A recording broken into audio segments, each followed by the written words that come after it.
Então, pessoal, bom dia. Vou começar a aula de hoje. Na aula passada, a gente não conseguiu terminar todo o conjunto de transparências, número 2 de antenas. Ficou faltando um pedacinho no final. Vamos terminar, então, na aula de hoje, antes de entrarmos no novo conjunto de transparências, que vai se referir ao capítulo 2 do livro do Balanes, quando vamos estudar as características mais importantes, principais de antenas. Mas antes disso, vamos terminar a teoria que a gente viu nas últimas aulas. Se eu não estou muito enganado, a gente terminou a aula falando do dipolo infinitesimal elétrico, inclusive mostrando uma animação com as linhas de campo. Ficou faltando falar também da possibilidade, já que adotamos aqui o princípio da dualidade, a possibilidade de termos o dipolo infinitesimal magnético, que é o dual do dipolo infinitesimal elétrico. E a gente vai ver, não na aula de hoje, mas mais adiante, que o dipolo infinitesimal magnético, ele irradia o mesmo campo de um loop elétrico infinitesimal. Então, o loop elétrico, ele é similar a um dipolo magnético. Isso a gente vai ver depois de estudarmos o loop. Então, antecipando, se nós temos um dipolo infinitesimal magnético, já que a gente resolveu o problema do dipolo infinitesimal elétrico, a gente não precisa fazer as contas de novo. Aliás, nem precisava ter escrito isso daqui, ó. Foi mais por preciosismo. É simplesmente pegar a solução já obtida, fazor campo elétrico, fazor campo magnético, e fazer as substituições, usando aquela tabela da dualidade. O que é elétrico vira magnético, e o que é magnético vira menos elétrico. E o I0 foi substituído por esse M0, de forma que M0 vezes L é o momento do dipolo magnético. E aí, se a gente fosse fazer uma animação parecida com a da aula passada, as linhas de campo iam ser parecidas com aquele filminho, só que ao invés de serem linhas de campo elétrico, seriam linhas de campo magnético. Então eu estou colocando isso aqui, ó, porque mais tarde a gente vai estudar o loop infinitesimal elétrico, e por inspeção, a gente vai ver que a menos de uma possível constante, o loop infinitesimal elétrico, o loop circular infinitesimal elétrico, equivale, por dualidade, a um dipolo infinitesimal magnético. Aqui no curso, isso não vai ser usado para nada. Vai ser mais uma informação, tá? E, complementando, na região de campo distante, essas vão ser as relações envolvendo o campo eletromagnético. A onda vai ser TM e esférica, como esperado. A característica de frente de onda TM esférica na região de campo distante não vale só para as fontes de corrente elétrica, vale também para as fontes de corrente magnética. No finalzinho desse conjunto de transparências, há algo que não está no livro do Balanes. O livro do Balanes não toca nesse assunto, tá? Mas eu acho importante tocar no assunto, até porque, dependendo do que vocês forem fazer aí de pesquisa, pode ser que isso daqui seja algo importante. Nós aprendemos a calcular campo eletromagnético radiado por fontes de corrente. E para fazer isso, nós adotamos uma metodologia baseada numa função que tem o nome de um matemático. Como é que se chama essa função? Função de Green. Função de Green. Mas não foi qualquer função de Green que a gente adotou. A gente adotou que tipo de função de Green? A do espaço livre. A do espaço livre. Por quê? Porque quando a gente obteve a resposta ao impulso, quando a gente obteve a função de Green, a gente assumiu que não havia nada em volta. Beleza? E aí nós vamos mais adiante analisar uma antena, um dipolo, não o infinitesimal, um dipolo de verdade. E aí, como é que a pessoa fabrica o dipolo? Como é que é um dipolo? Quem já viu um, como é que ele é? É um pedaço de fio, arame, metal, beleza? Com corrente induzida na sua superfície. E se você olhar o capítulo 4 do Balanis, ele vai dizer que o dipolo é muito fininho, ele vai dizer que ao invés de uma corrente superficial, ele vai assumir uma corrente filamentar, tudo bem. A gente engole isso. Quanto mais longe você estiver da antena, menos diferença esse diâmetro ignorado do dipolo vai fazer para o cálculo do campo radiado. Mas mesmo assim, você vai ter um pedaço de fio com uma corrente. Aí ele vai pegar as expressões que a gente obteve na semana passada e integrar essa corrente para obter o campo radiado pelo dipolo. Não tem alguma coisa estranha nisso, não?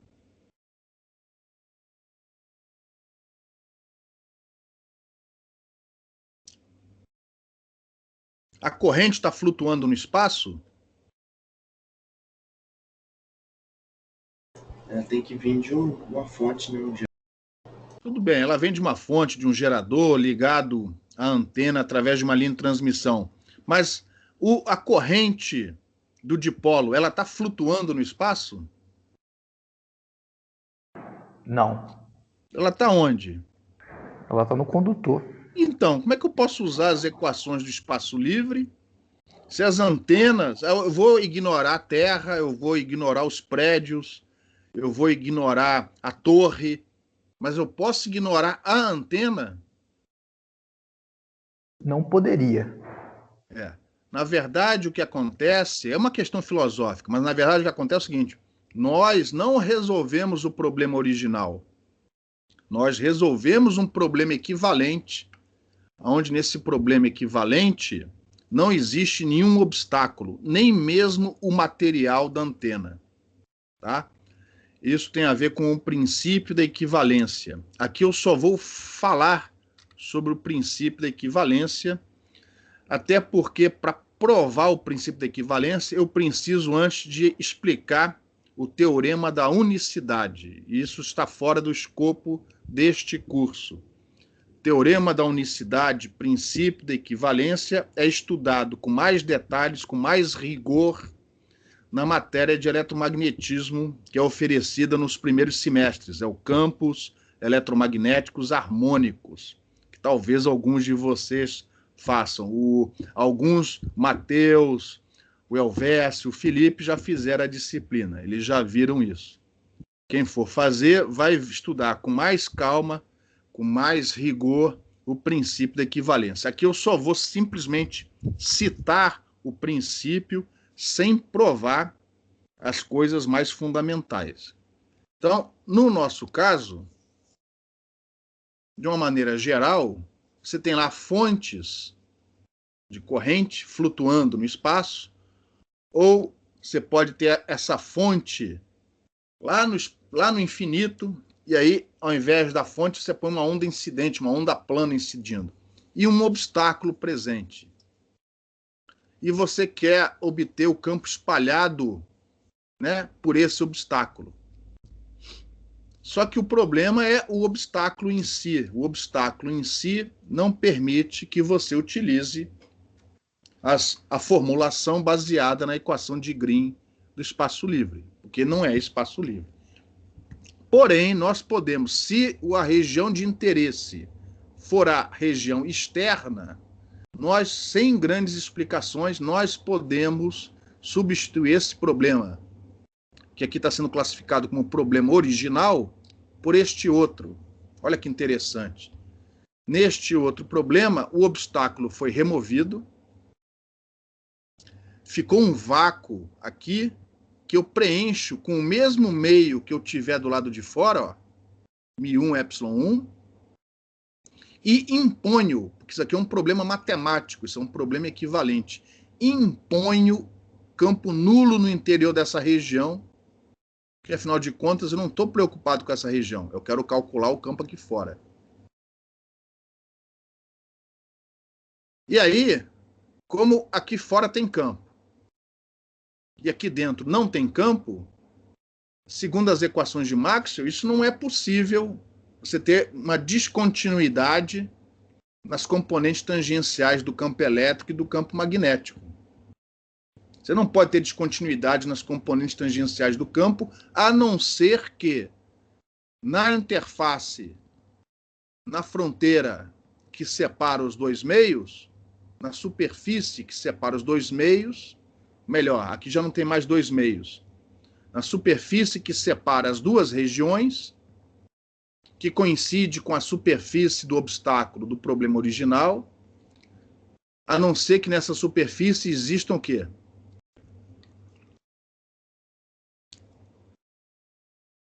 Densidades superficiais de...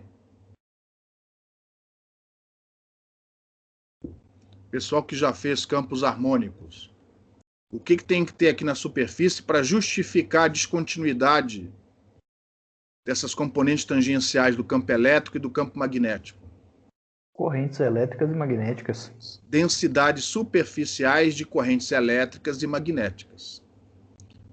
No caso aqui, JE elétrico, N vetorial H, e ME, alguém perguntou na semana passada, vai aparecer corrente magnética no curso? Em problemas equivalentes, poderá aparecer a corrente magnética, que vai permitir a descontinuidade na componente tangencial. E para você, agora é que vem um pulo do gato, para você impor que esta solução do problema equivalente seja a mesma do problema original, você tem que impor que essas correntes sejam dadas pelo comportamento do campo original na superfície. Ou seja, isso e isso. O que não dá para entender é como esta imposição aqui, ó, faz com que o campo seja igual em todo o volume. Isso daí precisa do teorema da unicidade para entendermos isso. A gente não vai ver isso no curso aqui de antenas. Mas repara, uma condição imposta sobre a superfície impõe que o campo em todo o volume externo seja igual, no problema equivalente, né, seja igual ao do problema original. Então, na verdade, o que nós resolvemos geralmente são estes problemas aqui, ó. Porque aqui, ó, não tem mais obstáculo. Aqui estamos no espaço livre. O problema é que surgiram essas fontes. E se eu não sei o campo, eu não sei qual é a fonte. Enquanto eu não souber qual é a fonte, eu não sei o campo. Ou seja, isso daqui ainda vai ter que ser resolvido. Ainda vai ter que ser resolvido. Tá? Mas, pelo menos, as equações necessárias para a solução desse problema são aquelas baseadas na função de Green do espaço livre. E isso facilita enormemente. Em antenas, a gente vai mais adiante. A gente vai chegar e falar assim, por causa disso, daquilo, essa corrente é senoidal. Pronto. O problema acabou. É uma aproximação, mas uma aproximação validada por décadas e décadas e décadas de experiência. São os exemplos que estão nos capítulos do livro de antenas. Quando essa aproximação não puder ser feita, isto tem que ser resolvido numericamente. Um caso particular de interesse em antenas é quando o obstáculo for condutor elétrico perfeito. Então, por exemplo, o dipolo é feito de alumínio, mas a gente vai dizer que o alumínio é tão bom condutor, que as perdas podem ser ignoradas, que a gente vai assumir esse alumínio um condutor elétrico perfeito. Se o obstáculo for um condutor elétrico perfeito, quais são as condições de contorno na superfície do condutor elétrico perfeito? Quem é que se lembra?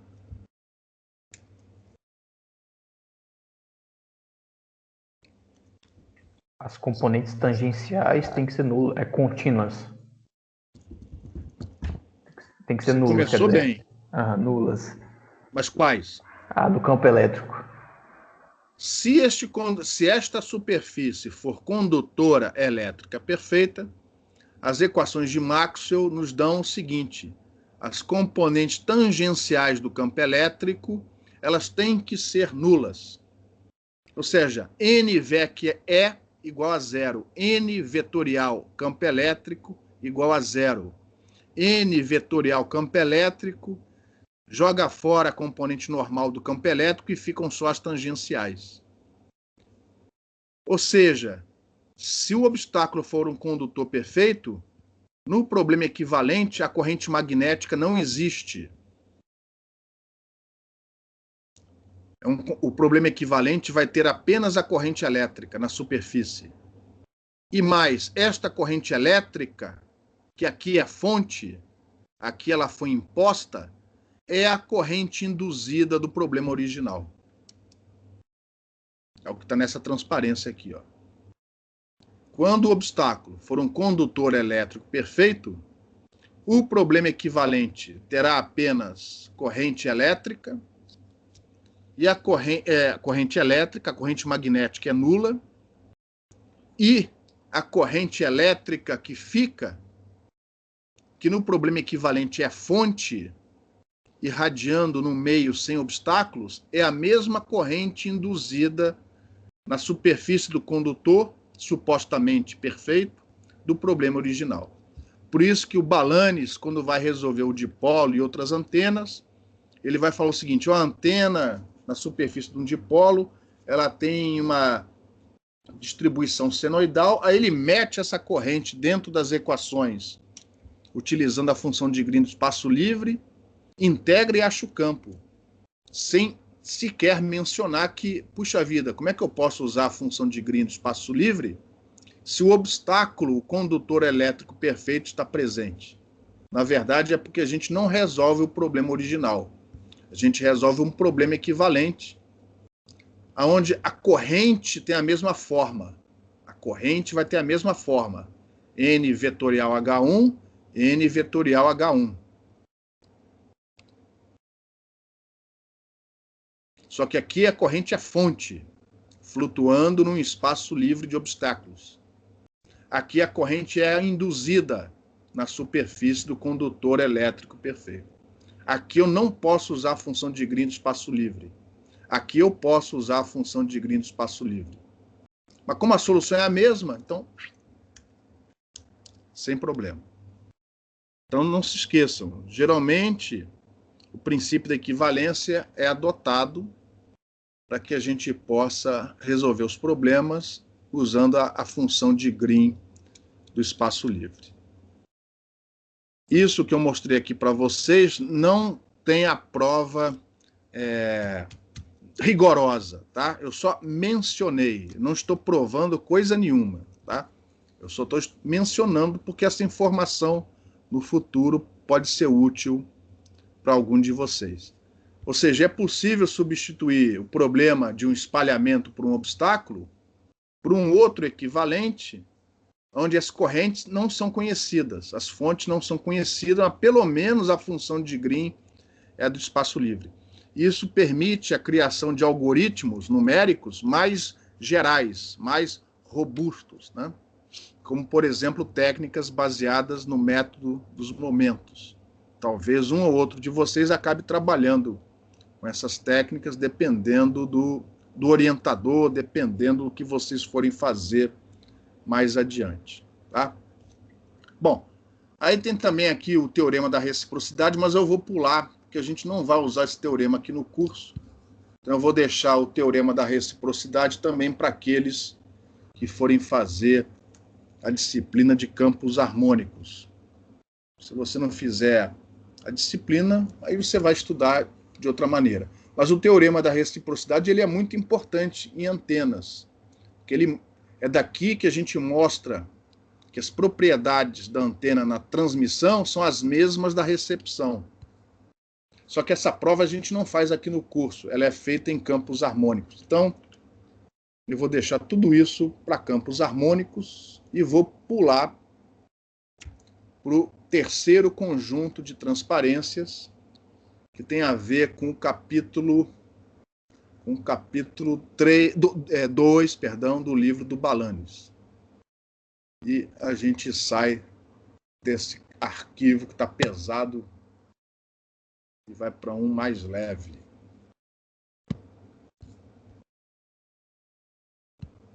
Então, agora estamos no terceiro conjunto de transparências, onde nós vamos estudar caracterização das antenas, que equivale ao capítulo 2 no livro do Balanes. Como eu já falei antes, o Balanes, assumindo que o campo elétrico é conhecido na região de campo distante, né? Ele vai então definir, a partir desse exemplo, várias propriedades. Cálculo da potência radiada por uma antena, diretividade, impedância da antena, eficiência, ganho, diagrama de radiação, polarização, até chegar na fórmula de Friis. Eu não vou dar para vocês temperatura de ruído, mas no livro do Balanes vai até a temperatura de ruído. Só no capítulo 3 é que ele vai mostrar como calcular o campo para obter tais características. Tá? Eu não sei se é melhor ou é pior, mas eu não gosto desse jeito. Eu prefiro primeiro ensinar, né, como se calcula o campo, por mais chato que seja, por mais difícil que seja, já dá a teoria, como se calcula o campo. Para aí depois a gente ver o que a gente faz com esse campo calculado para achar essas propriedades. Porque não se engane, o engenheiro de comunicações, tem muitos, inclusive, que nem fizeram antenas na vida. Essas propriedades são passadas lá na bula. Você compra a antena na farmácia, a bula vem lá. Potência radiada, diretividade, essas características são passadas para o engenheiro de comunicações que vai montar o sistema, sem que ele precise resolver uma única integral. Agora, alguém vai ter que fazer o serviço para que essas características estejam no manual de instruções da antena. Ou de maneira, né, acadêmica, ou através de medidas feitas em bancada. A maneira acadêmica ela é importante, que não adianta nada você fazer medidas ou pegar uma antena e botar no alto de uma torre, se você não entende exatamente como é que ela funciona, a física por trás da antena. E, provavelmente, a melhor maneira de entender isso é fazendo a disciplina, resolvendo alguns problemas de maneira analítica e outros de maneira numérica. E assim, a expectativa é que vocês entendam melhor como uma antena funciona. Então, uma das coisas importantes, não se esqueçam, essas características elas variam com a frequência. A gente aqui analisa uma frequência, mas na prática, essa análise tem que ser repetida para várias frequências dentro da faixa de operação. Porque frequências diferentes possuem comprimentos de onda diferentes. Como o tamanho da antena é o mesmo, e como vocês viram nas aulas anteriores, as expressões do campo vêm sempre com a dimensão multiplicando ou sendo multiplicada por K, 2π sobre lambda. Então é porque as características, né, entre elas o campo radiado, não dependem só da dimensão da antena, mas da dimensão relativa ao comprimento de onda. A gente chama, alguns autores chamam isso de dimensões elétricas, as dimensões relativas ao comprimento de onda. Mudou a frequência, mudou o comprimento de onda, mudou a dimensão elétrica da antena. E isso tem que ser levado em consideração na hora de projetar a antena. O projeto e, consequentemente, a caracterização das antenas geralmente é feito no modo de transmissão, pelo menos do ponto de vista acadêmico. Em medidas, muitas características são obtidas com a antena recebendo. de maneira analítica ou numérica, geralmente a análise é feita com a antena transmitindo. Tanto de um lado como do outro, isso é feito porque é mais fácil.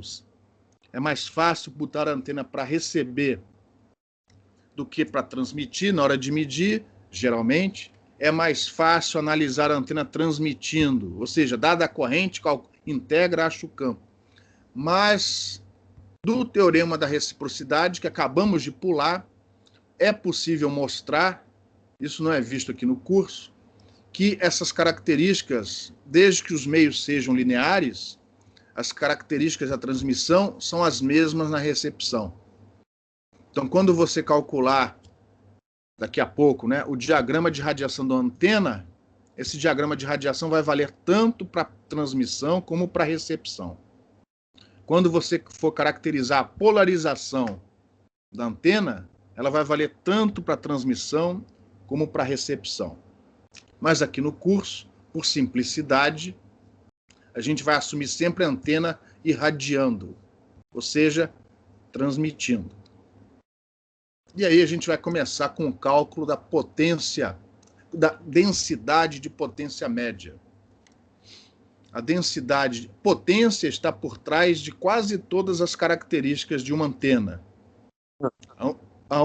Somente a única coisa que não é caracterizado pela densidade de potência média é a polarização, porque tem a ver com a natureza vetorial do campo.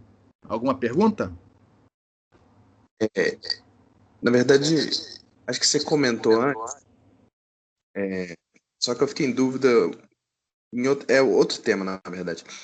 Você falou que uma antena recebendo e transmitindo ao mesmo tempo, ela funcionaria igualmente.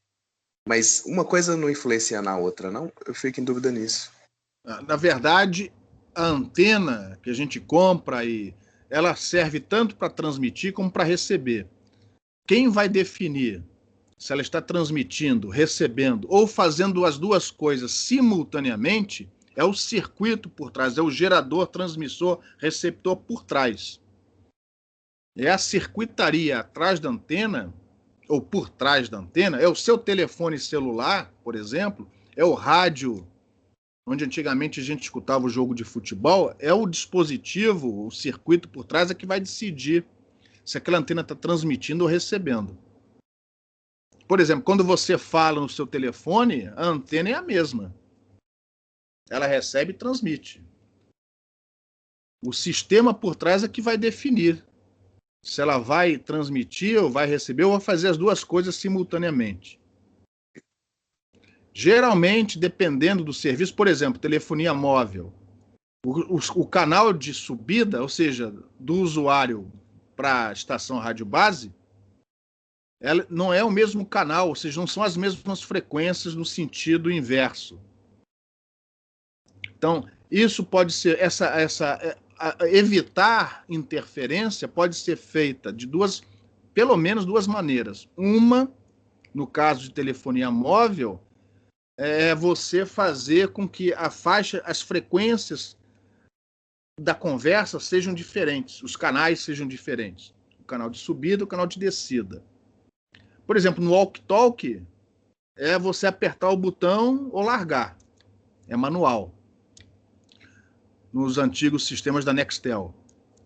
Em comunicação via satélite, isso pode ser feito por guia de onda, ou seja, este canal está dentro do guia, consequentemente ele não interfere com o outro.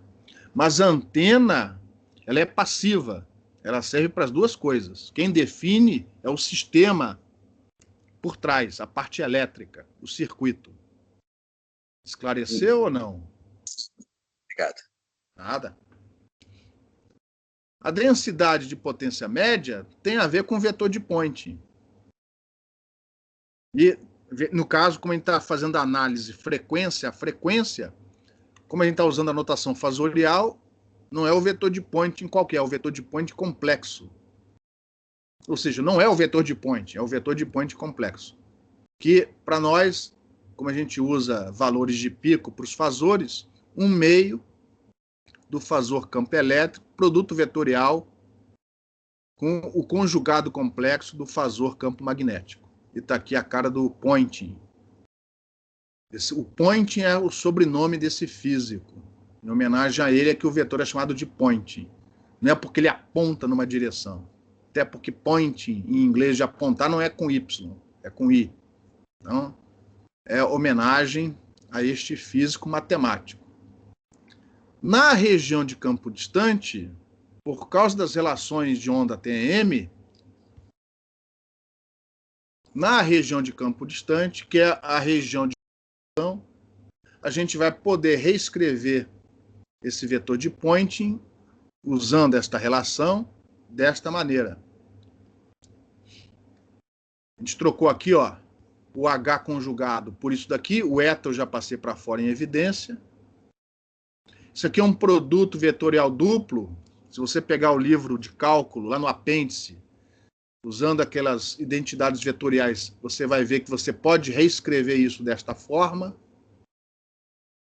Repare que eu não fico mostrando passo a passo, né? Essas coisas, depois vocês em casa, quem tiver interesse, faz.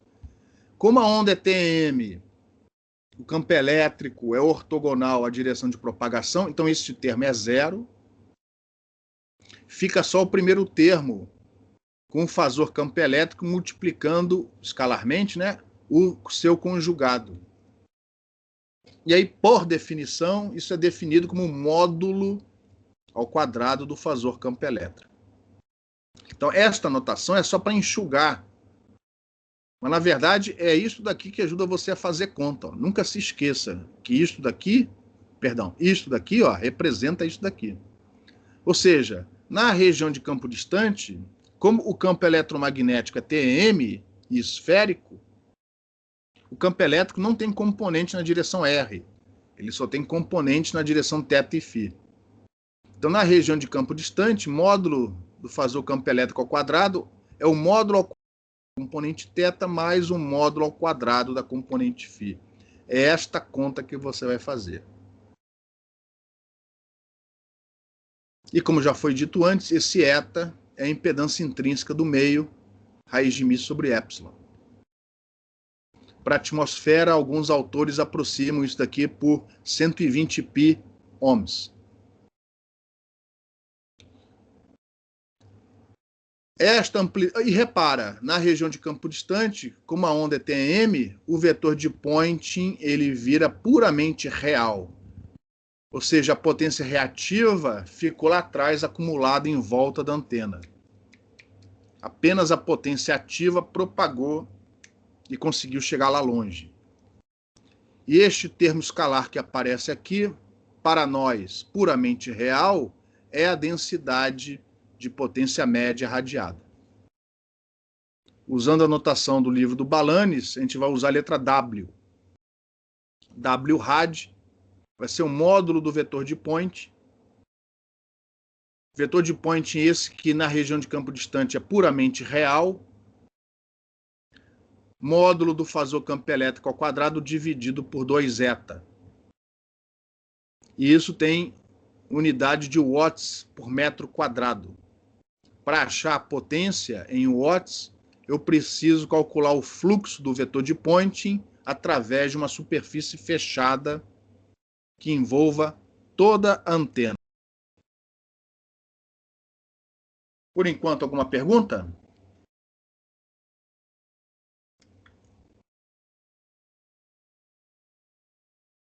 Então, o próximo passo é, uma vez que eu conheço ou eu sei calcular essa densidade de potência média radiada, o próximo passo é calcular a potência radiada por uma antena, a potência radiada por um conjunto de fontes. E para isso, eu preciso escolher uma superfície que envolva toda a antena. Por exemplo, eu posso escolher um cubo em volta da antena e botar a antena dentro desse cubo.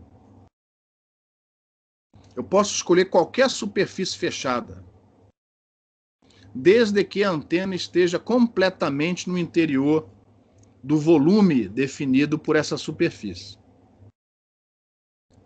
Só que eu vou fazer uma pergunta para vocês. Assumindo que essa antena irradie num meio sem perdas, se eu calcular a potência radiada usando uma superfície, por exemplo, imagina aqui uma superfície que não está desenhada nessa figura. Imagina uma superfície envolvendo antena. E uma segunda superfície um pouco maior, também envolvendo a antena e também a superfície anterior. Se eu calcular o fluxo através dessas superfícies e pegar a parte real, potência ativa, que resultado vocês acham que a gente vai encontrar? O mesmo. Por que o mesmo? Ué, porque o meio é sem perdas, né? E você está integrando em torno de uma superfície fechada. Exatamente. Eu posso escolher qualquer superfície aqui, achar o fluxo do vetor de point, tirar a parte real, quer dizer, ficar com a parte real, né? Tirar a parte imaginária, ficar com a parte real, ou seja, a potência ativa.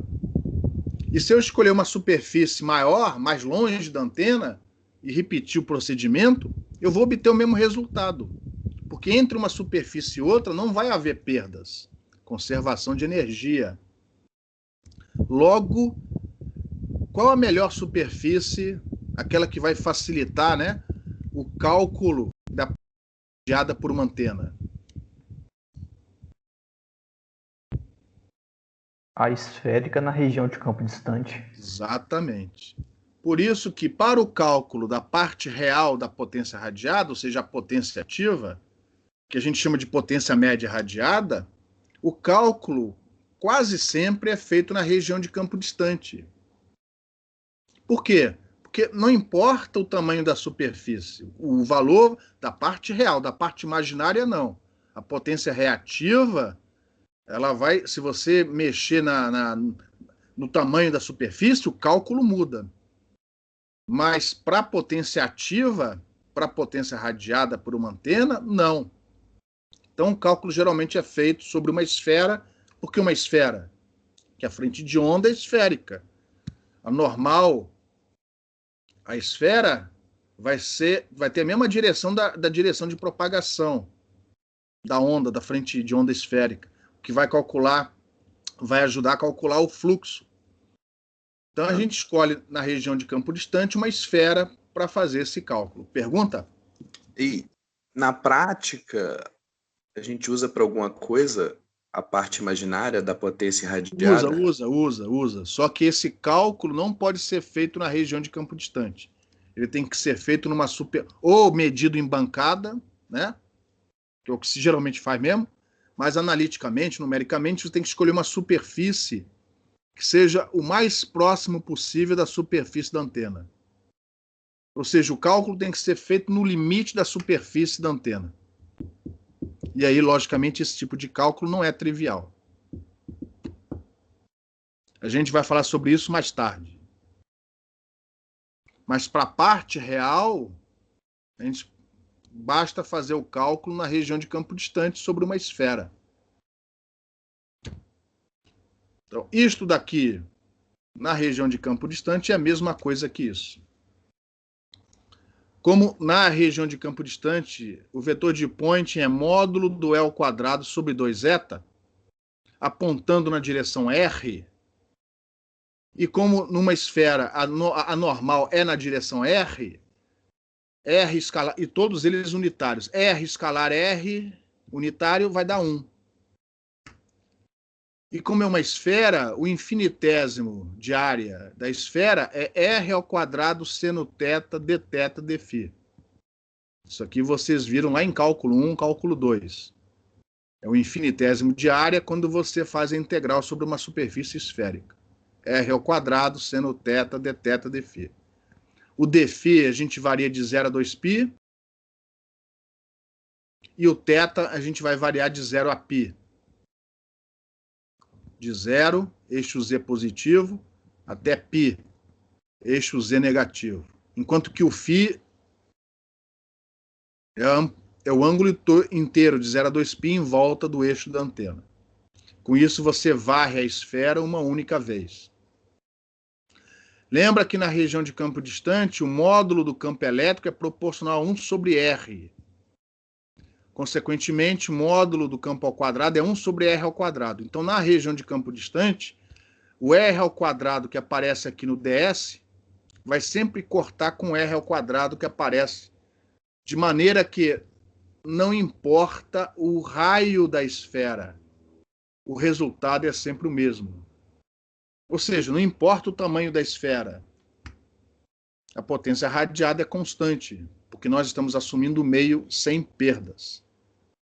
O resultado final não vai depender da distância. E esse cálculo vai te dar a potência radiada em watts. Alguma pergunta?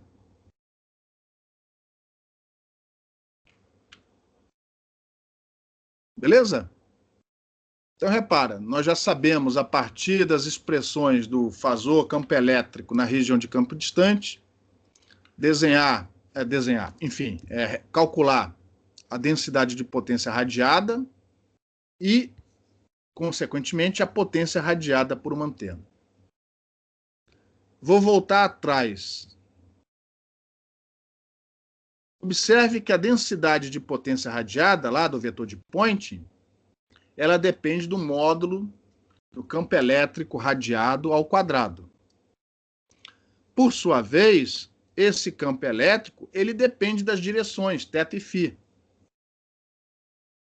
Por exemplo, a gente viu que o dipolo infinitesimal, ele não irradia na direção do eixo. E ele tem um máximo de radiação na direção perpendicular ao seu eixo. Esse fasor campo elétrico ao quadrado é proporcional a seno de θ ao quadrado. Ou seja, a densidade de potência radiada varia com a direção.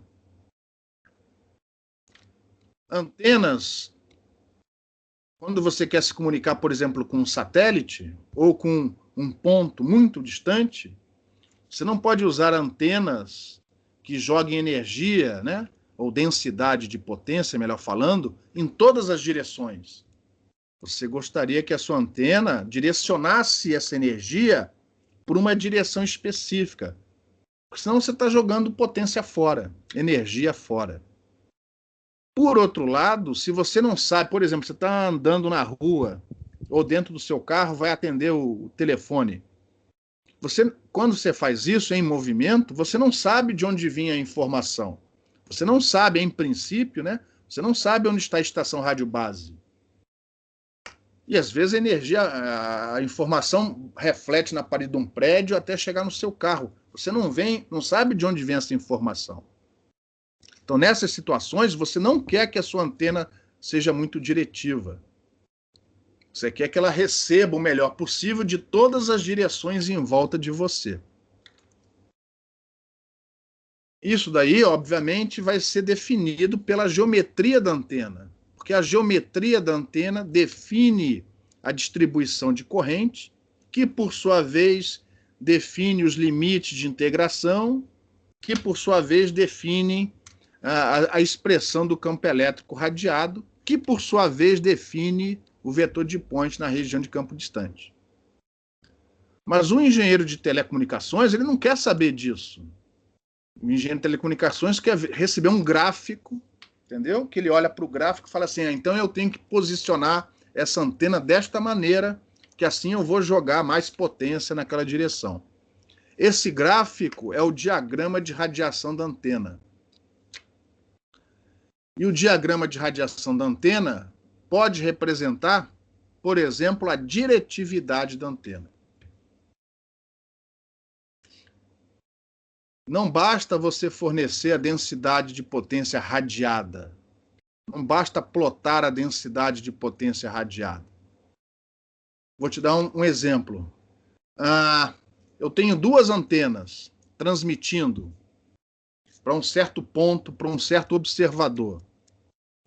Uma das antenas é uma antena parabólica, um refletor parabólico. E a outra antena transmissora é um dipolinho infinitesimal. Qual delas vai fornecer mais potência para uma antena colocada lá longe? recebendo a informação?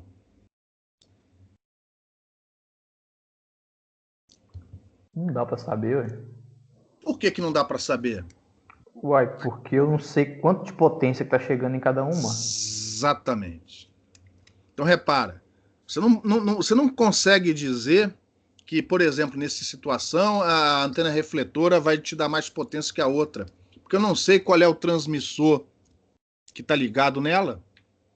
Vai que eu coloque um transmissor de 1 trilhão de watts no dipolinho e coloque um transmissor de 1 microwatt na antena refletora. É capaz do dipolinho conseguir jogar mais potência na outra antena do que a antena refletora. Então, essa definição, ela depende da quantidade de potência radiada. Então, a diretividade, na verdade, ela representa uma razão. É uma razão entre a densidade de potência radiada pela antena e aquela radiada por uma referência, por uma antena de referência. Desde que estas duas antenas irradiem a mesma potência radiada, porque senão a comparação não pode ser feita. Como o Elvésio falou, senão, se eu não souber quanto de potência cada uma está radiando, eu não sei qual delas é a mais diretiva. Então, essa comparação tem que ser feita com a mesma potência radiada. No passado, há muitas décadas atrás, a referência era o dipolo de meia onda. A gente ainda não estudou esse dipolo no curso. A referência utilizada pelos engenheiros era o dipolo de meia onda. Óbvio, era a antena mais usada, era a referência. Mas o problema é que com o avanço da tecnologia, com o surgimento de outras antenas, por exemplo, como antenas refletoras, começou a não ter sentido você comparar determinadas antenas com um dipolo de meia onda. Tá? Essa comparação passou a não fazer muito sentido. Então, há algumas décadas atrás, o pessoal do I3E resolveu padronizar a referência. E aí eles inventaram, né? Inventaram não, eles utilizam nós agora utilizamos a antena isotrópica como referência. A antena isotrópica, ela não existe. Ela não existe. É uma definição matemática. A antena isotrópica seria aquela antena que irradia a mesma intensidade de densidade de potência em todas as direções. E aí a gente usa esse radiador isotrópico para definir diretividade. Então, na região de campo distante, uma vez calculada através do fasor campo elétrico a densidade de potência, e através dessa densidade de potência, a potência radiada pela antena, nós agora estamos prontos para definir a diretividade da antena.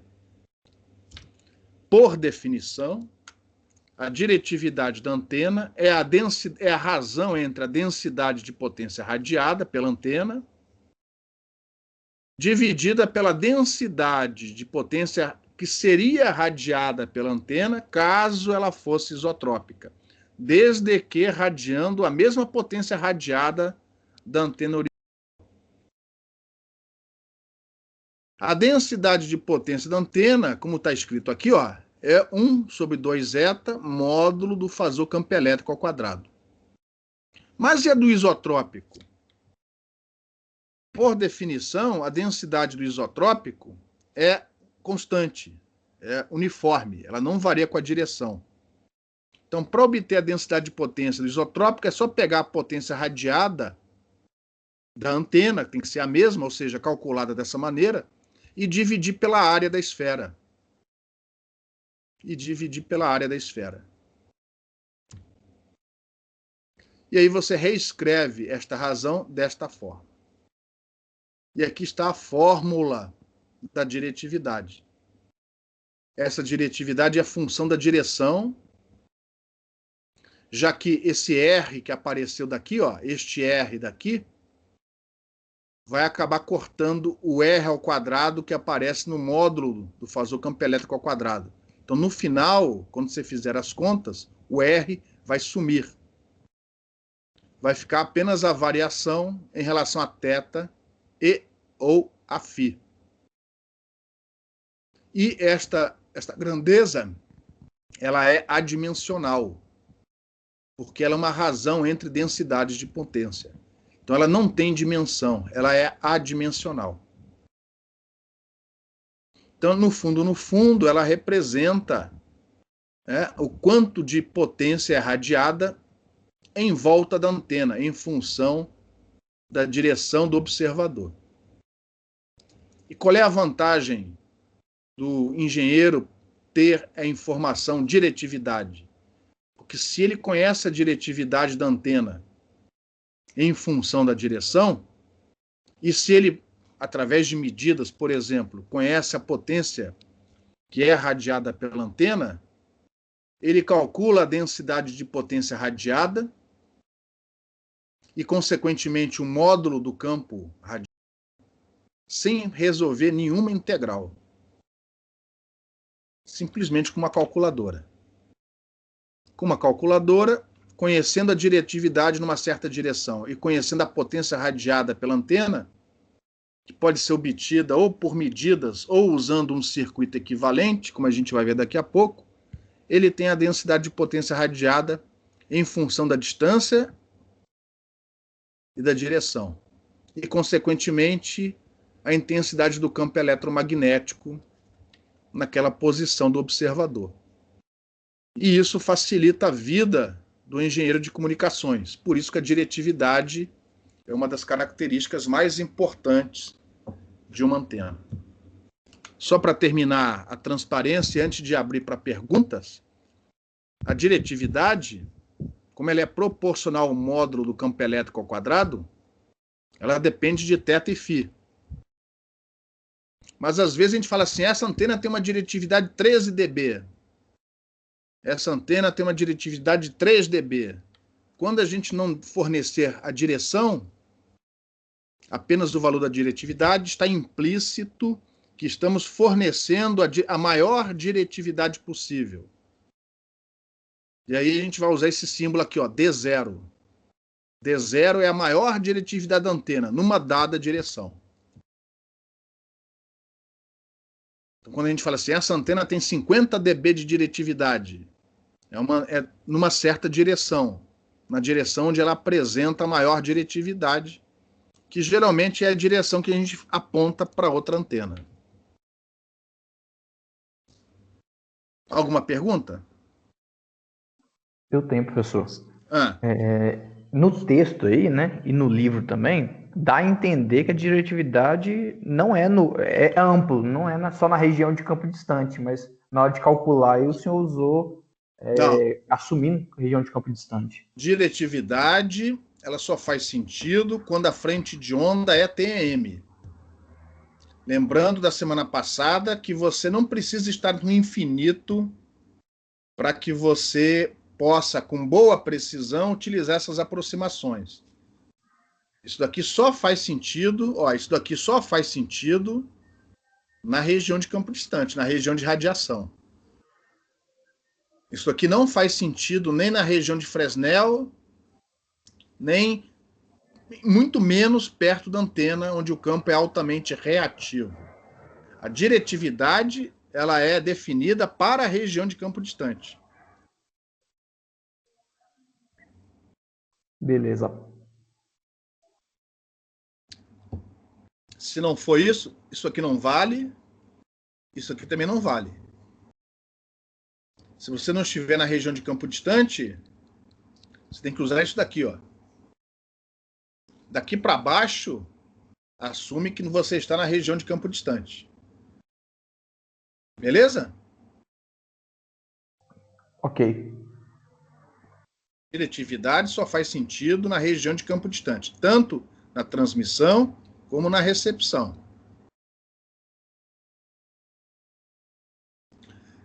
Complementando a transparência anterior, na região de campo distante, se você conhece a diretividade naquela direção, óbvio, a distância entre a antena e o observador e a potência radiada pela antena, você pode calcular o módulo do seu fasor campo elétrico. E, obviamente, se você está realmente na região de campo distante, você também tem um módulo do fasor campo magnético, usando a relação de onda TM. Em propagação de ondas de rádio, a gente assume propagação na atmosfera. A gente não tem enlace debaixo da água, dentro da água do mar, né? Geralmente a propagação é na atmosfera, na troposfera. E aí o pessoal aproxima o eta, a impedância intrínseca da atmosfera, por aproximadamente 120 pi. Consequentemente, esse 120 pi corta em parte com esse 2 pi e aparece 60. Então, em alguns livros de propagação, recomendações da União Internacional de Telecomunicações, aparece essa equação. E essa equação nada mais é do que esta, onde, assumindo propagação na troposfera, essa aproximação de eta igual a 120 pi foi usada. Eu estou colocando isso aqui porque isso aqui é muito comum em livros de propagação de ondas de rádio. De cabeça, eu não sei dizer se no Balanis também aparece essa equação. Mas em livros de propagação de ondas de rádio, essa aproximação é muito comum. E essa fórmula aparece bastante. Então, mais uma vez, repare, se o engenheiro tem a diretividade, a potência radiada e a distância do enlace, ele não precisa resolver nenhuma integral para ter, enfim, pelo menos no espaço livre, né, a intensidade do campo eletromagnético no enlace. Alguma pergunta?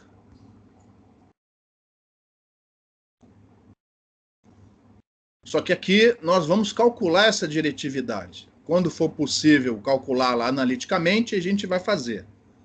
Quando não for possível, numericamente. No programa que vocês vão implementar para calcular o campo radiado pela antena refletora, um dos objetivos é, no final, calcular a diretividade dessa antena e plotar o diagrama de radiação da antena.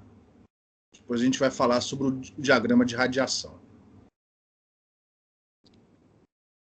Outro conceito importante é o conceito de impedância de entrada da antena. Em algumas antenas mais simples, esse conceito é utilizado, como, por exemplo, no dipolo, nas antenas espinhas de peixe, que vocês veem aí nos altos dos telhados. Em antenas refletoras, o conceito de impedância não é utilizado, tá? Mas no início do curso, a gente não vai estudar antenas refletoras. A gente vai estudar o dipolo, a gente vai estudar o loop. E aí muitos problemas envolvendo troca de energia, troca de potência, vai ser resolvido com o conceito de impedância, para a gente fazer os cálculos, inclusive da potência radiada. Esse conceito de impedância depois vai ser estendido, né, para o cálculo da eficiência. Ou seja, a impedância vai ser usada num circuito equivalente para a gente calcular quanto de potência foi radiada, quanto foi refletida de volta pela antena e, consequentemente, a eficiência de potência dessa antena. Então, nós estamos aqui na seção 2.13 do livro do Balanis. Como aqui quase todos somos engenheiros eletricistas, e mesmo quem não é já deve ter visto teoria de circuitos, o engenheiro eletricista, tudo que pode, transforma em circuito. Está acostumado. Então, em antenas não é diferente. Em antenas, a gente não gosta de resolver isso. O engenheiro eletricista gosta de resolver algo desse tipo aqui, ó. Troca o gerador por esse modelo idealizado, onde VG é a impedância de circuito aberto e ZG a impedância interna do gerador. Nesse caso, a gente assume que ela é igual à impedância característica da linha de transmissão. Em um HF, a impedância dos geradores geralmente são de 50 ohms. Aí, nesse caso, você não vai comprar uma linha de transmissão de 75 ohms, você vai comprar o cabo coaxial de 50 ohms. Então, este circuito equivalente assume que gerador, transmissor, né, e linha de transmissão estão casadas em impedância. Geralmente isso é fácil. Você vai na loja e compra. Você só vai errar se der muita bobeira. O problema está aqui, ó. Que a gente viu que as características de uma antena variam com a frequência. Esta carga, que representa a impedância de entrada de uma antena, ela varia com a frequência. E isso dificulta o casamento de impedância da antena de transmissão e, consequentemente, dificulta a maximização da eficiência da antena ao longo da faixa de operação. Pode ser que numa frequência você até consiga um casamento quase perfeito, mas é impossível mantê-lo ao longo de toda a faixa de operação da antena. E geralmente é esta característica que limita a faixa de operação. Consequentemente, esse conceito é um conceito fundamental em antenas. Esse comportamento, dependendo do tipo de serviço, é que vai definir se a antena é faixa estreita ou faixa larga. Então, para nós, quando formos resolver exercícios envolvendo eficiência, geralmente a gente vai transformar, com a ajuda da impedância de entrada, o problema nesse circuito equivalente. De um lado o transmissor, do outro lado a carga, representando a antena, numa certa frequência. Essa impedância tem parte real, parte imaginária. Parte resistiva e a parte reativa. Parcela reativa. Aonde nessa parte resistiva, uma parte dessa potência é perdida porque a antena tem perdas, a antena esquenta. Aqui nessa equação está representada por esse RL. L é de loss em inglês, a resistência de perdas. E uma parcela, ela não é perdida.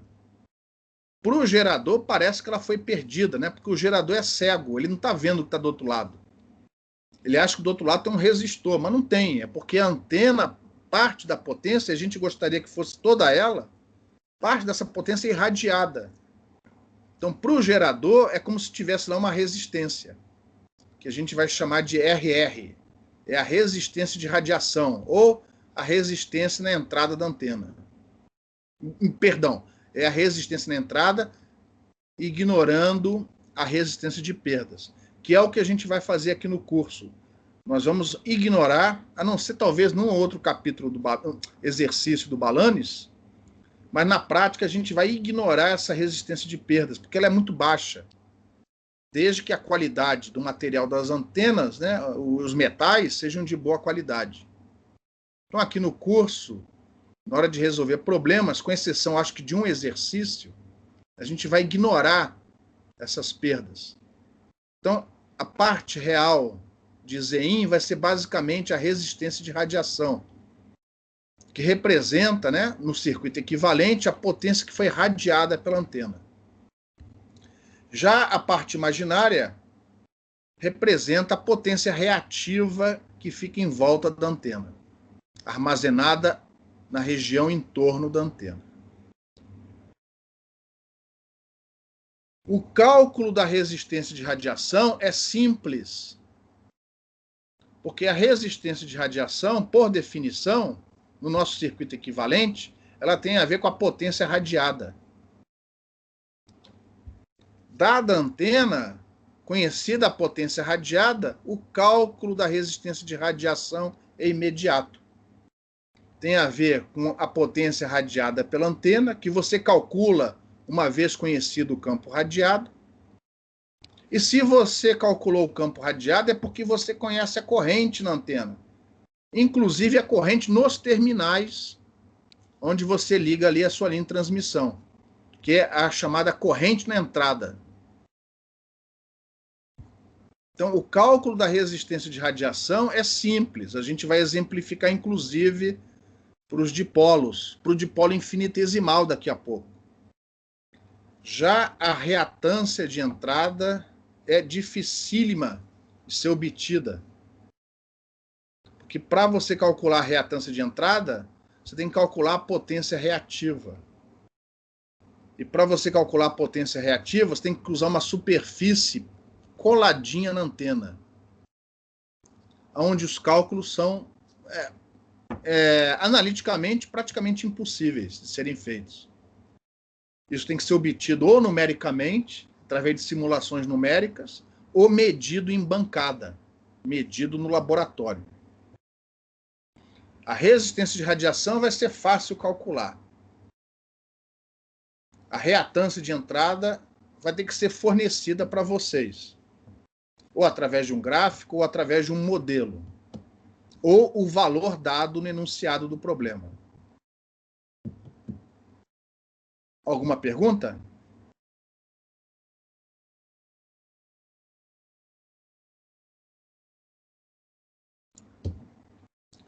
Em antenas refletoras, este conceito de impedância de entrada não é usado. Quando formos estudar antenas refletoras, a gente vai então ver o que é utilizado para representar as perdas, né? E, consequentemente, a eficiência de potência de uma antena. Em antenas mais simples, em UHF e VHF, o conceito de impedância é utilizado. E uma vez conhecidas essas relações de potência, nós temos como definir a eficiência da antena. E aqui nas notas de aula eu vou definir eficiência total, a eficiência do sistema todo. No caso aqui, ó, eu estou assumindo antena na transmissão. Então você vai ter um gerador, esse gerador tem uma potência nominal. Você vai no supermercado, compra um gerador, ele fala assim, esse gerador tem 10 watts de potência nominal. Ou seja, seria a potência fornecida, né, radiada pela antena, se não houvesse nenhum tipo de perda. Mas é lógico que nem toda essa potência nominal chega a ser radiada. Você tem perdas ao longo do caminho. Descasamento de impedância deste lado da linha de transmissor, embora isso daqui não possa ser tolerado na prática. Isso daqui, ó, como você vai comprar essas coisas no supermercado, você vai comprar os dois com a mesma impedância. Você não vai fazer essa asneira de comprar um gerador de 50 ohms e ligar ele num cabo coaxial de 70. Você não vai fazer isso. Vai usar a mesma impedância. Mas, de qualquer maneira, a linha de transmissão, o cabo coaxial, ele tem perdas. Não é perfeito. E quanto mais comprido ele for, pior. Então, nem toda a potência que chega nesses terminais vai até os terminais da antena. E, finalmente, você tem a perda de descasamento entre a antena e a linha de transmissão. Possíveis perdas ômicas, que aqui a gente vai ignorar. E, finalmente, só uma parcela da potência irradiada, que é aquela que a gente aprendeu a calcular com a integral. Então, essa potência radiada, ou através da integral, ou através do circuito equivalente, você calcula. A potência do transmissor é fornecida do enunciado do problema. A razão entre elas é a eficiência total. Você vai ter eficiência total na transmissão, por isso que eu coloquei esse T maiúsculo aqui, ó. E, consequentemente, você tem também uma eficiência total lá na recepção. Só que na recepção vai ser o contrário. A antena é que vai ser o gerador e o receptor é que vai ser a carga. Mas a fórmula no final é simétrica. Então, sabendo como calcular para a transmissão, se tudo correr bem, você vai saber também calcular na recepção. Alguma pergunta?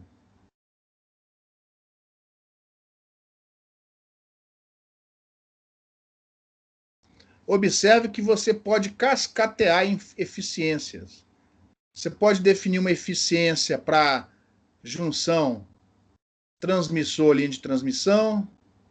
Você pode definir outra eficiência para junção linha de transmissão-antena. Quando a gente for estudar antenas refletoras, nós vamos ver outros tipos de perdas que por enquanto não fazem sentido nessa geometria, é algo específico dos espelhos, dos refletores. Na medida em que você vai definindo novas perdas no seu sistema, você vai cascateando. Então, a eficiência total, no final, é o produto das diferentes eficiências, das diferentes perdas que você classifica ao longo do sistema.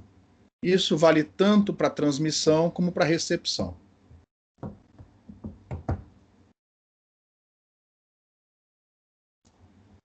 Com o valor calculado da eficiência, você tem como calcular o módulo do coeficiente de reflexão, e aí isso te dá mais uma maneira de se calcular a potência radiada. Então você, para calcular a potência radiada, uma vez tendo a eficiência, não precisa nem resolver o circuito equivalente. O módulo do coeficiente de reflexão está associado à taxa de onda estacionária. O pessoal que fez eletromagnetismo 2 na graduação já viu isso. Quem não fez eletromagnetismo 2 nunca viu isso antes. Mas em VHF ou HF, ao invés de se fornecer o módulo do coeficiente de reflexão, o pessoal fornece a TOI no manual da antena. TOI significa taxa de onda estacionária. É a razão entre a máxima tensão ao longo da linha de transmissão pela mínima tensão. Ou seja, é 1 mais a amplitude da onda refletida quando houver interferência construtiva entre a onda incidente e a onda refletida, e aqui embaixo é o oposto. É quando elas estão em defasamento, quando existe uma interferência puramente destrutiva entre as duas. Essa é a máxima amplitude possível e essa é a mínima amplitude possível. Por definição, a razão é a TOI. A TOI é utilizada porque no passado não havia aparelhos como nós temos hoje para calcular diretamente o coeficiente de reflexão. Era uma maneira indireta de você medir o módulo do coeficiente de reflexão. Hoje em dia existem aparelhos sofisticados, como os analisadores de rede, que permitem você fazer o cálculo do coeficiente de reflexão sem precisar fazer essas medidas. Mas como isso aqui ficou muito utilizado, muito conhecido, muitos manuais fornecem o coeficiente de reflexão através da TOI. E a relação entre eles é dada por essa igualdade aqui, ó, que vem daqui. Uma vez conhecido o coeficiente de reflexão, o coeficiente de reflexão é campo. Potência é o campo ao quadrado. Então, o módulo do coeficiente de reflexão ao quadrado é a razão entre a potência que volta pela incidente. E a diferença da incidente com a que volta é a que foi. Então, você pode calcular a eficiência através do coeficiente de reflexão. A eficiência é 1 menos o módulo do coeficiente de reflexão, ao quadrado. Que, por sua vez, está associado à TOI. Se você substituir essa relação aqui, isso é uma fórmula que te fornece a eficiência em termos da TOI.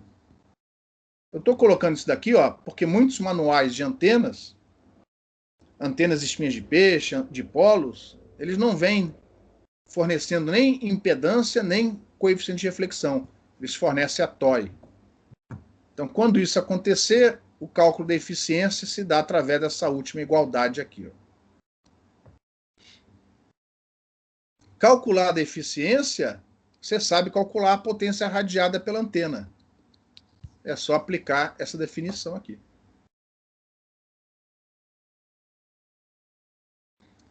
Calcular a eficiência é a mesma coisa que calcular a potência radiada. No caso da transmissão. No caso da recepção, equivale a calcular a potência que é efetivamente entregue ao receptor.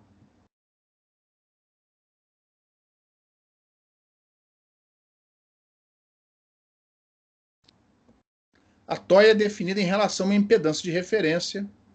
Em VHF ou HF, geralmente essa impedância de referência é 50 ohms. Então você pode calcular a eficiência através da TOI fornecida pelo fabricante, através do módulo do coeficiente de reflexão, calculado, ou através do circuito equivalente. Então, aqui a gente vai fazer uma revisão de teoria de circuitos, porque alguns exercícios do Balanis, ele resolve desse jeito que a gente vai mostrar aqui, ó. Ao invés de fornecer a TOI, o Balanis, em alguns exercícios, fornece a impedância da antena.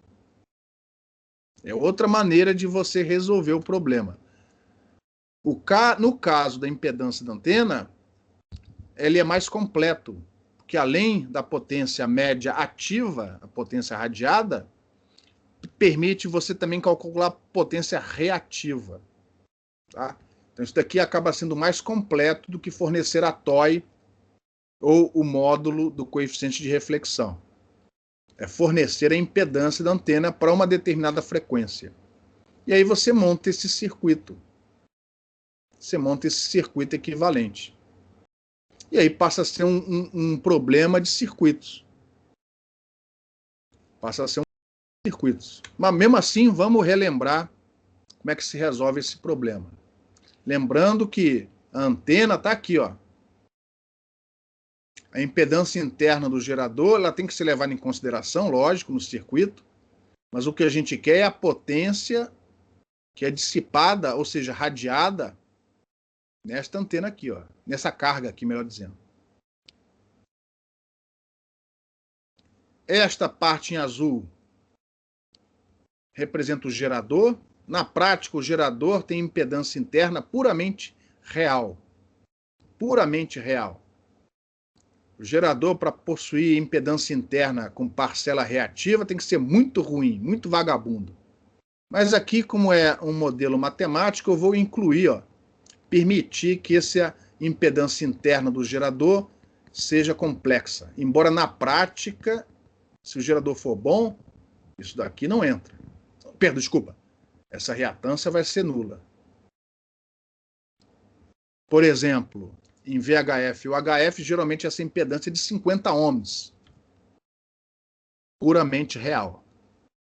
Enquanto que na parte vermelha, ó, nós temos a antena.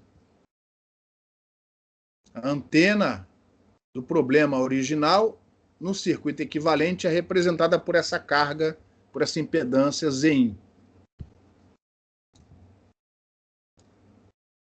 E aí vamos fazer as contas. A potência radiada, por definição, ó, é a potência dissipada nessa resistência de radiação. Como estamos usando fasores relativos a valor de pico, 1/2 de R módulo da corrente ao quadrado. Só que essa corrente, ó, é a corrente nesse circuito equivalente. O módulo dela ao quadrado é o módulo de VG ao quadrado, a tensão aberta do gerador, dividido pelo módulo ao quadrado da impedância total, ZG mais Zin.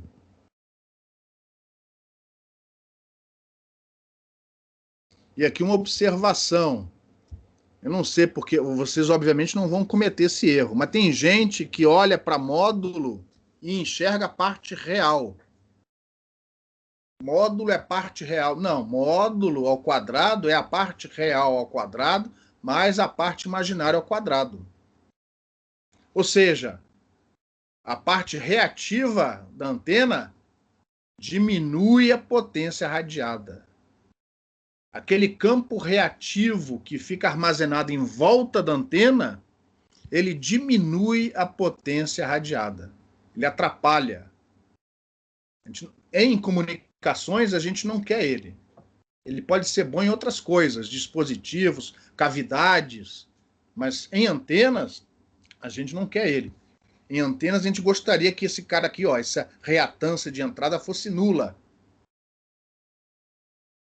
Mas como isso não é possível na faixa toda, a gente tem que conviver com isso.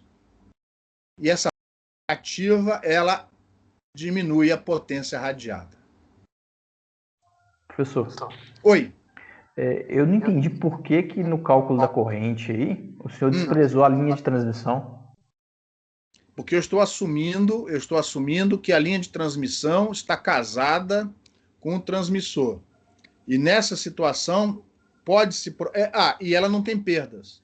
Nesta situação, pode-se provar que o cálculo de potência, ou seja, módulo de tensão, módulo de corrente, pode ser feito como se o gerador estivesse diretamente ligado na carga. Mesmo que ela não esteja casada com a antena? Não. Se o gerador não estiver casado com a linha de transmissão, isso é mentira. Não. A linha é casada com a antena. Não, aqui não tem importância. Ó. Aqui, ó. Tá vendo, ó? Tá aqui. Aqui não tem importância. A antena pode ser qualquer coisa. Eu imaginava que tinha que calcular aquela impedância equivalente, no caso, quando tem descasamento de impedância, da linha com a carga, no caso. Da linha com a carga, o cálculo vai ser feito, por exemplo, usando esse circuito equivalente. O que não está óbvio aqui é que esse gerador ligado à carga através de uma linha de transmissão é dado por esse circuito equivalente, ou seja, é como se o gerador estivesse diretamente ligado na antena. Isto só é verdade se a linha de transmissão e o gerador estiverem casados em impedância. Isso, na prática, é fácil de ser obtido, porque é só você comprar tudo direitinho. E que a linha de transmissão tem perdas muito baixas. Isso já é uma forçação de barra. Mas beleza. Se a linha de transmissão for ideal, sem perdas, e se ela estiver casada em impedância com o gerador, você consegue mostrar, e isso é visto geralmente em Eletromag 2, tá? Às vezes o professor passa por cima disso. Peraí.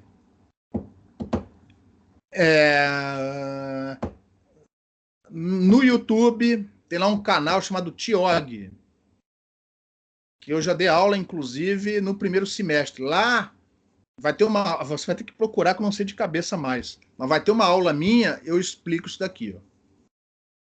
Como é que você prova que daqui você chega nisso daqui. Eu não vou provar aqui, não. Vou usar como o Balanes está usando. Repara que o Balanes nem se preocupa com isso. Ele diz assim, ó, isso aqui é o gerador, isso aqui é a carga e resolve o problema. É o que eu vou fazer aqui também.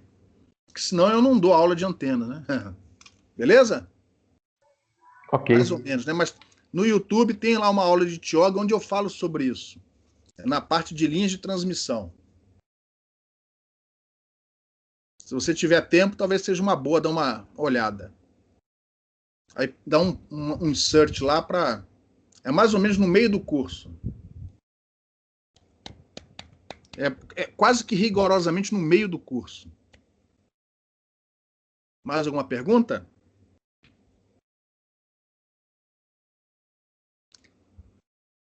De qualquer maneira, é muito detalhe para vocês. Pensa o seguinte, esquece a linha de transmissão. Eu tenho o gerador de um lado e eu liguei a antena do outro. E eu quero resolver esse circuito. Eu quero achar a eficiência através desses valores que são fornecidos pelo fabricante. O fabricante do gerador, o fabricante da antena, etc. Bom, para achar a potência radiada não é difícil, por definição. Pela própria definição da resistência de radiação. Porque ela é calculada dessa maneira. Consequentemente, uma vez conhecida a resistência de radiação, eu calculo a potência radiada, desde que eu saiba a corrente, né, a intensidade da corrente nos terminais da antena. Só que eu quero eficiência também, eu não quero só potência radiada. Por exemplo, potência radiada de 100 watts é muito ou é pouco?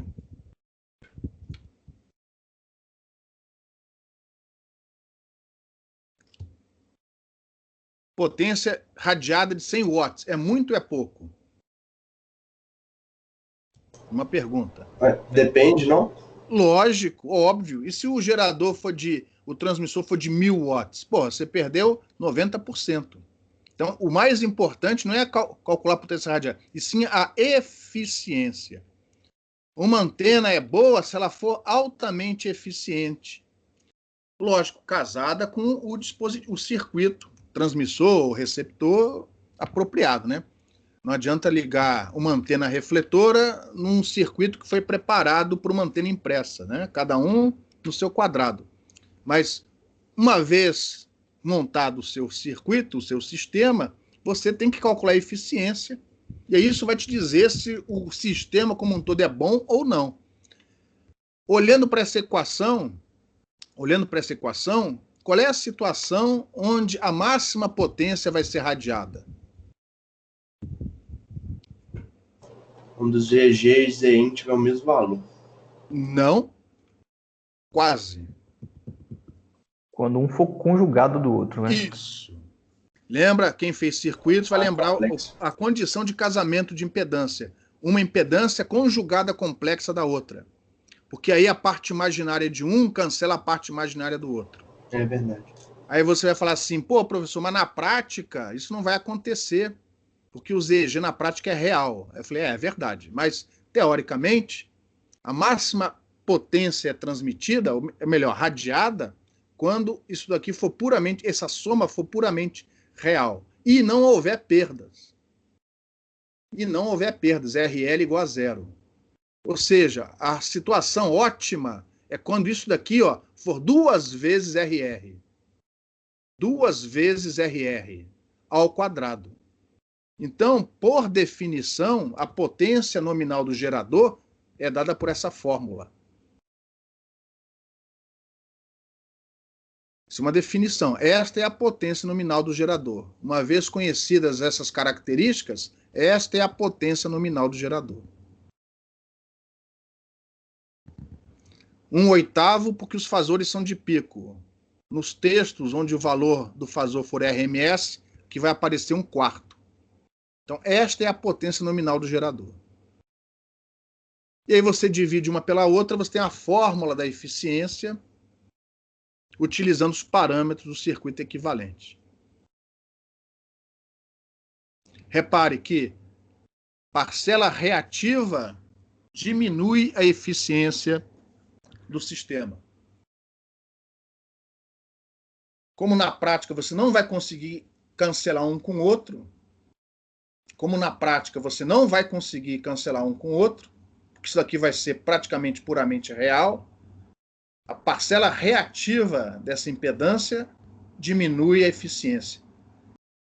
O ideal é que o X, né, essa reatância de entrada, seja nula. Dependendo da antena, dependendo do projeto, às vezes você consegue até chegar perto disso numa frequência. Mas aumentou um pouquinho para o lado, para o outro, mexeu no comprimento de onda, mexeu no equilíbrio, esse negócio começa a subir e essa eficiência começa a descer. Professor. E isso vai acabar limitando a faixa de operação da antena. Pergunta? Eu tenho. Eu achei essa fórmula meio esquisita, porque vamos supor que o Zin, né, só tem o RR, né, e o ZG tem o RG igual a RR. Aí eu tô tendo uma eficiência de 100%, mas Vamos não seria 50%, não? Não. Essa definição, repara, a potência que entrega ZG não existe, é um modelo. O que importa, o que conta é o que está aqui, não é 50% não. Quando a gente definiu a potência do transmissor nominal, desse jeito, já desconsiderou aquilo que foi dissipado em ZG.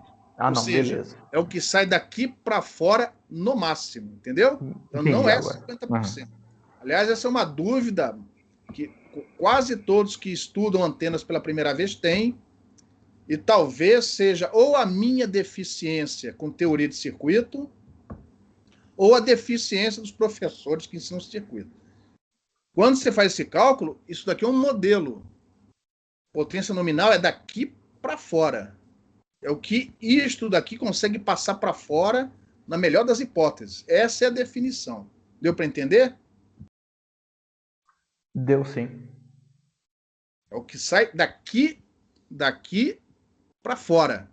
O que está lá para trás, como eu não entendo de circuito direito, não vou nem falar muita coisa, não.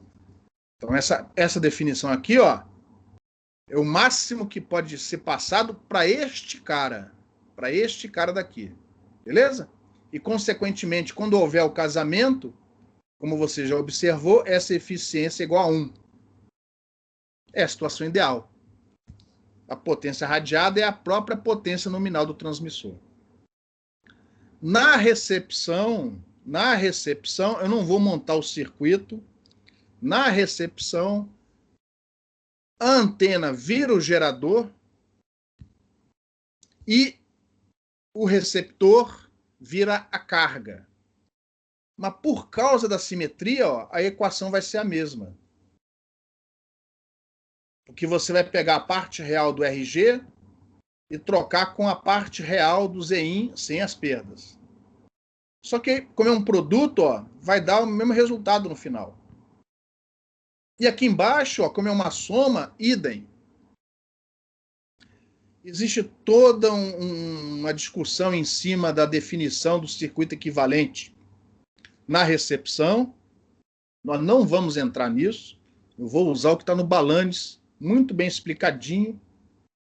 Então, na recepção, agora, a antena é o gerador.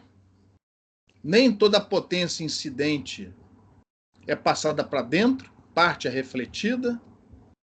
Descasamento de impedância, perdas na linha. É o mesmo processo, só que ao contrário. As setinhas agora apontando no sentido oposto. Consequentemente, o circuito equivalente agora, o gerador interno, tem a impedância da antena. Enquanto que ZC, para não confundir com o G do gerador, eu coloquei C, é a impedância do receptor, da carga. Se fosse em VHF ou HF, seria 50 ohms, em geral. E se você resolver esse circuito, é só trocar os símbolos. Então, a gente não vai, né, gastar muito tempo. Essa vai ser a fórmula para o cálculo da eficiência no sistema de recepção, quando os parâmetros dos circuitos equivalentes forem fornecidos.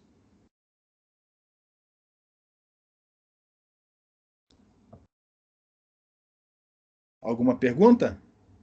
Eu tenho aqui, professor.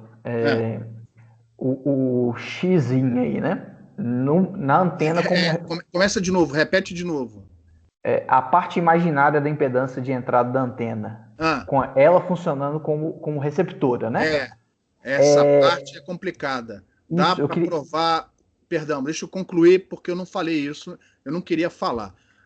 Dá para provar que esse Zin que aparece aí pode ser usado tanto no modo de transmissão como no modo de recepção. Isso vem do teorema da reciprocidade, nós não estamos provando isso. Essa impedância é exatamente aquela da antena transmitindo. Nós não estamos provando isso, a gente está usando.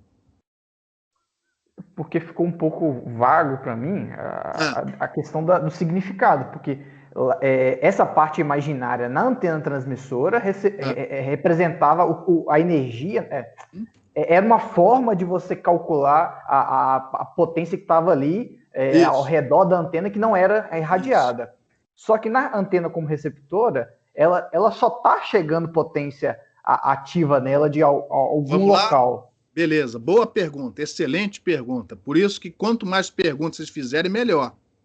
Tá? Porque não dá para explicar tudo.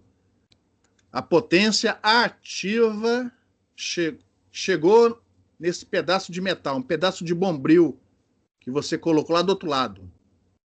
A partir desse momento, esquece onda TEM, esquece onda esférica, porque esse pedaço de metal perturbou essa frente de onda. Beleza? A nossa frente de onda bonita, esférica, TEM, é no espaço livre, enquanto não tiver obstáculo em volta. Chega aqui um campo eletromagnético. Ele encontra o que aqui? Um objeto espalhador. Um objeto espalhador, um pedaço de metal. Vamos assumir, como já foi assumido antes, que essas perdas são baixas. Isso aqui é praticamente um condutor elétrico perfeito. Essa onda eletromagnética chega nesse condutor elétrico perfeito. O que é que vai acontecer na superfície desse condutor elétrico perfeito? vai ser induzido corrente superficial nele. Vai ser induzida correntes que idealmente deveriam ser superficiais. Na prática são volumétricas, mas se o condutor for muito bom, elas estão praticamente na superfície. E essa onda que chega, ela carrega informação, ela varia no tempo. Logo, essas correntes vão variar ao longo da posição do dipolo. No tempo. Vão variar no tempo. Elas vão oscilar segundo o campo que chega. E corrente oscilando, elas irradiam. Vai ter um campo espalhado. E essa bagunça toda vai fazer com que aqui em volta da antena tenha um campo reativo. Parte do campo elétrico vai estar em fase com o campo magnético. Essa é o que a gente vai chamar aqui de potência incidente, útil, né? Que nem toda vai passar lá para dentro por causa das perdas na linha, por causa do descasamento de impedância, mas vai também haver um campo reativo em volta desse pedaço de bombril aí. Beleza? Potência ativa, onda esférica, enquanto ele não chega aqui em cima da antena receptora. Depois que chega, é aquela confusão de novo, cuja análise não é tão simples quanto a análise na transmissão. Por isso que em análise de antenas, geralmente a gente analisa a antena transmitindo. Puxa, mas e daí? Não, e daí que o teorema da reciprocidade mostra, e a gente não mostrou, que as características na transmissão são iguais à da recepção. Deu para entender a figura toda? Ficou bem claro aqui. Beleza? Beleza. Então é isso. Então, eu não mostrei que é verdade. Eu estou dizendo que na recepção a impedância é a mesma da transmissão. Mas esse cara daqui é o campo reativo que você vai ter em volta da antena. Porque essa frente de onda, quando encontra esse obstáculo, a coisa toda vai bagunçar de novo em volta dela. Por isso que é importante ter as características da antena. Porque, uma vez entendido, repare, se você souber isso daqui, ou através de medidas, ou através de uma análise computacional, o cálculo está garantido. Por mais complicado que seja a física aqui por trás dessa anteninha. E aí eu queria terminar a aula falando do ganho da antena. Então, repare, não adianta você chegar e falar assim, a minha antena tem uma diretividade muito alta. O que adianta a antena ter uma diretividade muito alta se ela tiver uma eficiência baixa, ruim? E isso é uma luta, inclusive, em artigos científicos, que o cara mostra lá a diretividade ou a coisa normalizada, mas nem fala de eficiência, né? Aí quando você vai ver a eficiência, é uma porcaria. Então, o que importa mesmo é o ganho da antena. E, por definição, o ganho é um produto, é uma definição. É o produto da diretividade pela eficiência. A diretividade é adimensional, a eficiência é adimensional, o ganho da antena é adimensional. Então, por definição, ganho não é diretividade. Ganho é diretividade vezes eficiência. Se a antena estiver transmitindo, você vai usar eficiência na transmissão. E se a antena estiver recebendo, você vai usar a eficiência na recepção. A diretividade é a mesma, tanto para transmissão como para recepção. E aí a gente pega as equações que a gente viu antes. Ó. Essa é a definição, ganho. Aqui no caso eu estou assumindo transmissão. A eficiência da transmissão vezes a diretividade. A diretividade, a gente já viu antes, não vou repetir, é dado por essa equação aqui, ó, 2π módulo de R vezes o fator campo elétrico ao quadrado, o R vai cortar com outro R aqui, o R some, a impedância intrínseca do meio, geralmente o vácuo é assumido em antenas, e dividido pela potência radiada pela antena. Lembrando, é a densidade de potência radiada da antena pela do isotrópico, assumindo as duas antenas irradiando a mesma Prad. A eficiência, se for na transmissão, ó, é a Prad da antena dividida pela potência nominal do transmissor, que é aquela que seria radiada se não houvesse perda nenhuma naquele sistema. Coisa que na prática nunca vai acontecer. E aí, ó, repara, quando eu faço o produto, este termo que aparece no denominador corta com aquele do numerador, e a equação do ganho vira isso daqui, ó. Olha para a diretividade e entenda o que significa diretividade. E agora olha para a fórmula final do ganho, no caso, assumindo transmissão. Na recepção é só fazer o inverso. Logo, eu posso definir o ganho de uma outra maneira. Alguém se habilita?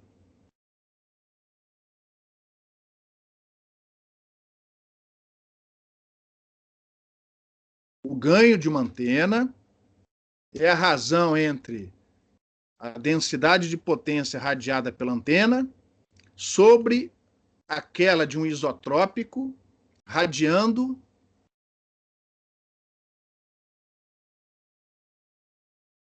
sem perdas. PT, a potência nominal, sem perda, exatamente. E essa é uma comparação mais justa, né?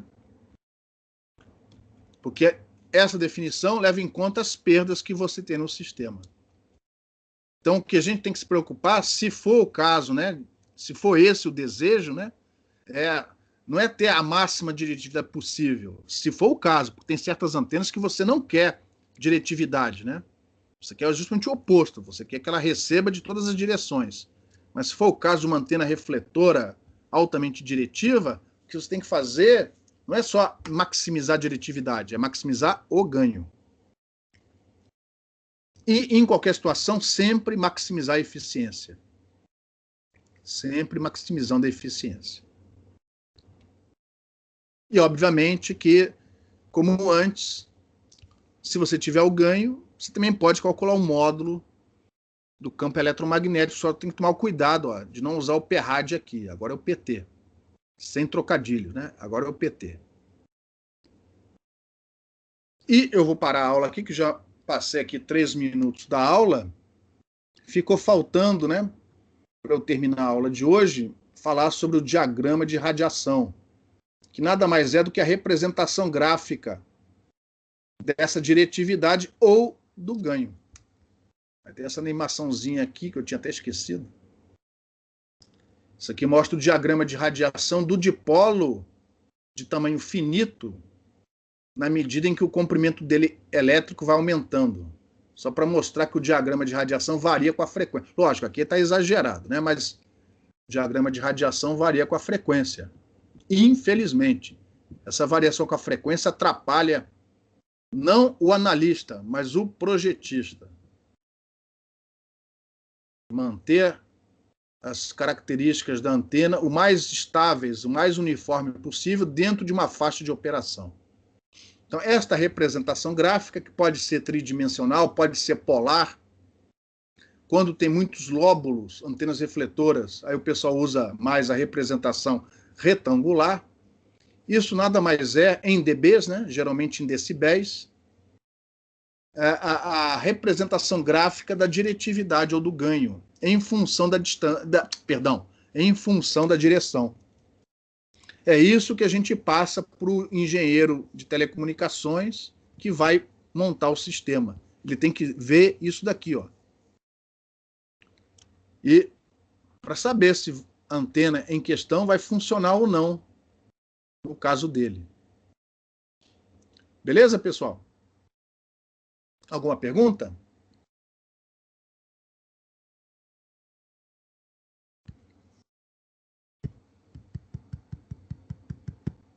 E, na verdade, enfim, aí na próxima aula a gente começa falando de diagrama de radiação.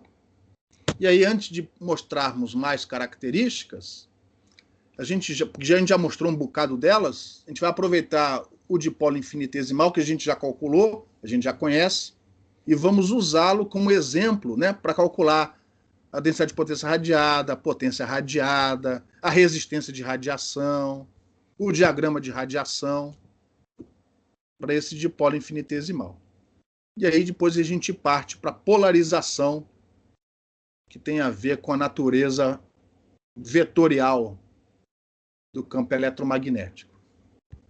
Então, eu vou encerrar aqui a gravação.